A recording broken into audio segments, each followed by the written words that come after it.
Here we are. We're kind of setting the foundation for this podcast. Welcome. If you're new, Knowledge of the Holy, 1961, A.W. Tozer at his best, really setting some foundational things for me. And when I think about theology, man, if you don't like A.W. Tozer, I don't know how to help you. What comes into our minds when we think about God is the most important thing about us. If I was to put one sentence down as a foundational creed maybe for why I started this podcast, it's this sentence right here. What comes into our minds when we think about God is the most important thing about us. I think conversations about theology are unfortunately rare, but they are vital. If we want to get look around the world, okay? It's losing its mind. And what's going to save us? We're not going to save ourselves. So this is a foundational sentence. This is a foundational statement in my mind that forms a lot of my thoughts about theology. What comes into our minds when we think about God is the most important thing about us, because ideas have consequences. What I think about God will determine the way that I live. Okay, that's why it's important. The history. So some of these are my thoughts. Some of this is Tozer. Most of this is Tozer, let's be honest. Then you just have me rambling, and it's probably not, if I just shut up and let Tozer do his thing, we would be in better shape. But what comes into our minds when we think about God is the most important thing about us. The history of mankind will probably show that no people has ever risen above its religion, and man's spiritual history will positively demonstrate that no religion has ever been greater than its idea of God. We cannot rise above our ideas of God. If our ideas of God are low and idolatrous, then we're in trouble. Because worship is pure or base as the worshiper entertains high or low thoughts of God. For this reason, the gravest question before the church is always God himself. I come at theology from a biblical Christian worldview. That's my bias. That's my foundation. I want to have conversation, meaningful conversation about theology from every walk of life. But my starting point is biblical Christianity. So the church, I'm a part of that community.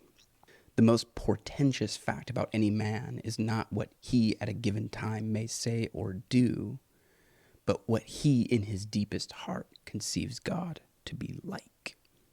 We tend by a secret law of the soul to move toward our mental image of God. If, what comes into our minds when we think about God is the most important thing about us. Because ideas have consequences, and we tend by a secret law of the soul to move toward our mental image of God. I would take some time to consider that. Do we believe this? That there is a secret law of the soul, and that our soul and our mind are linked? Our will, our desires, and whatever wisdom we might possess, I think are linked. And I think Tozer is right here on some level that we tend towards a secret law of the soul to move towards our mental image of God. People want to de-emphasize the thinking exercise of spiritual formation. And I think that's a mistake. This is true not only of the individual Christian, but of the company of Christians that compose the church. Always the most revealing thing about the church is her idea of God, just as her most significant message is what she says about him or leaves unsaid, for her silence is often more eloquent than her speech. If you don't love Tozer, I don't know how to help you. I just don't. She can never escape the self-disclosure of her witness concerning God. What Tozer is saying is the church behaves in accordance to how we think about God.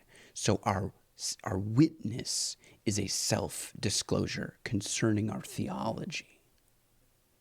So if you look at the church today, you wonder, what is about our theology that's off? And how does that affect our witness? Were we able to extract from any man a complete answer to the question, what comes into your mind when you think about God, we might predict with certainty the spiritual future of that man. Were we able to know exactly what our most influential religious leaders think of God today, we might be able to, with some precision, foretell where the church will stand tomorrow. A complete answer to that question. That would be a hard thing, to give a complete answer to the question, what comes into your mind when you think about God? Without a doubt, the mightiest thought the mind can entertain is the thought of God, and the weightiest word of any language is the word for God. Thought and speech are God's gifts to creatures made in his image. These are intimately associated with him and impossible apart from him. It is highly significant that the first word was the Word, and the Word was with God, and the Word was God, and the Word became flesh. I think is important as well, because ideas have consequences. What we think about God will determine how we live our lives. That's the Word becoming flesh. We may speak because God spoke. In him, word and idea are indivisible. Interesting.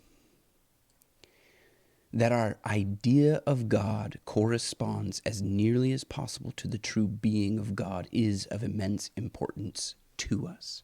This is so key. We have to realize that none of us have a truly accurate view of God.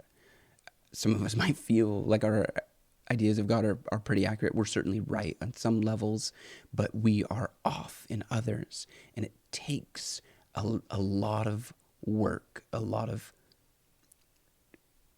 self-knowledge, I guess, maybe a lot of reading books to really unpack like how accurate our ideas of God are. So the point of that for me is that theology begins in humility. We realize that we don't have everything figured out. We don't have God figured out. I think of C.S. Lewis. It's like, is he a tame lion? Well, no, he's not tame, but he is good. We don't have him figured out. He's not tame. We like to tame God. We like to entertain tame thoughts of God. The thoughts of God that make us uncomfortable, we try to dismiss those. And this kind of brings me to the name of this podcast, which is Strange Theology, because true theology is revealed. It's not something that we humans discover. It's not something that we discover on our own. It has been revealed to us by God. And because of that, it's a little strange.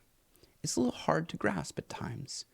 And there's more, obviously, to unpack. And so that's my motivation for this podcast, is to go on that journey with you and unpack that with you. It's not entertainment value that we're putting out here. It's hopefully educational. It's dialogue, and dialogue about a very meaningful subject, the subject of God, and what comes into our minds when we think about God.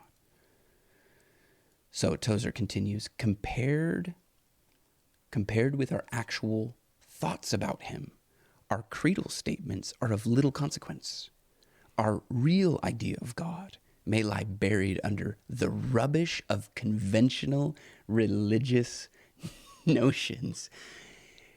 That is what we need to address. I mean, I would love to just address that. If you've got something that you would say is the rubbish of conventional religious notions, let's unpack it here, because I feel like sometimes if you ever go and you pick up one piece of trash, Do you notice that you see other pieces of trash? I feel like I stumble upon that sometimes in maybe our modern evangelical Western approach to theology and religion, maybe, or just the life, the practice of that theology, the orthopraxy, if I'm even using that word correctly. But you find one piece of trash and you're like, man, I don't come to find out, I don't really believe that thing. And then you start stumbling over lots of other ones. One quick example was Genesis chapter 6. I'm trying to find a good commentary that would give me some commentary on the Nephilim. And I can't find them. They just skip over the Nephilim. Most commentaries are not courageous enough to address the subject of the Nephilim and who are they and what are they, and they just kind of gloss over it. Another example is that most Bibles translate the scene about Mary and Joseph not finding any room at the inn, even though inns don't exist, and yet that's what we translate in our English Bibles. And to break with that convention for whatever reason, even ESB and NASB, didn't want to do that. So why? Well, conventional religious notions is why. Let me come back because I did a lot of yammering on there for a second. So Tozer says this: compared with our actual thoughts about him, our creedal statements are of little consequence. Our real ideas of God may lie buried under the rubbish of conventional religious notions and may require an intelligent and vigorous search before it is finally unearthed and exposed for what it is. Only after an ordeal of painful self-probing are we likely to discover what we actually believe about God. Let me encourage you that is worth the pain. The painful self-probing to realize that I don't subscribe to any one person's notion of Christianity except God himself revealed through the person of Jesus and through Holy Scripture. So a lot of great people have taught me great and wonderful things about theology. And some people have taught me not great and wonderful things about theology. And sometimes confronting those not great things is painful and requires that effort. If I am adhering to an ideology above theology, then I need to do more of this painful self-probing. Don't ever let ideology get in the way of good theology. What we actually believe to be true about God. A right conception of God is basic not only for systematic theology, but practical Christian living as well. And this is the key. Life. To live like Christ. That's the key. It's not just systematic theology. It's not just so we look good in church or whatever. It is to worship what the foundation is to the temple. Where it is inadequate or out of plumb, the whole structure must sooner or later collapse. I believe there is scarcely an error in doctrine or a failure in applying Christian ethics that cannot be traced finally to imperfect and ignoble thoughts about God. In other words, idolatry. Okay, we get comfortable with low ideas of God, and we no longer wish to learn from him who he truly is, because that's painful. We're too committed to our ideology at that point. And let's just come back to this. It is to worship this, like, what's the catechism say, right? What is the chief end of man?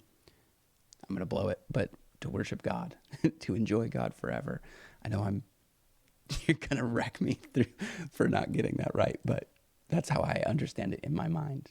The answer to that catechism question is worship. What is the chief end of man? Worship. So there it is. That's Tozer. And you gotta love it. Knowledge of the Holy. This whole thing is available online in a PDF. If you have not read Tozer's Knowledge of the Holy or any of his other books, you gotta get after it. Again, we're here. We're setting the foundations for this podcast. And if you have made it this far, congratulations. I mean, again, we're not putting this out because there's high entertainment value. I'm putting this out because I think it's meaningful. It's a meaningful conversation to have about theology. And Tozer does an amazing job of setting some foundations. I will quote this passage time and time again.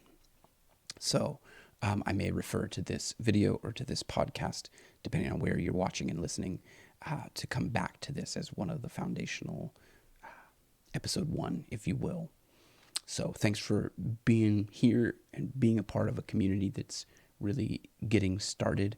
I know there's other people out there talking theology, and some of them are really good. So I appreciate you taking the time to be here with me and with this community, because I think your thoughts and your ideas are valued as well. So please include those, and I will catch you in the next one.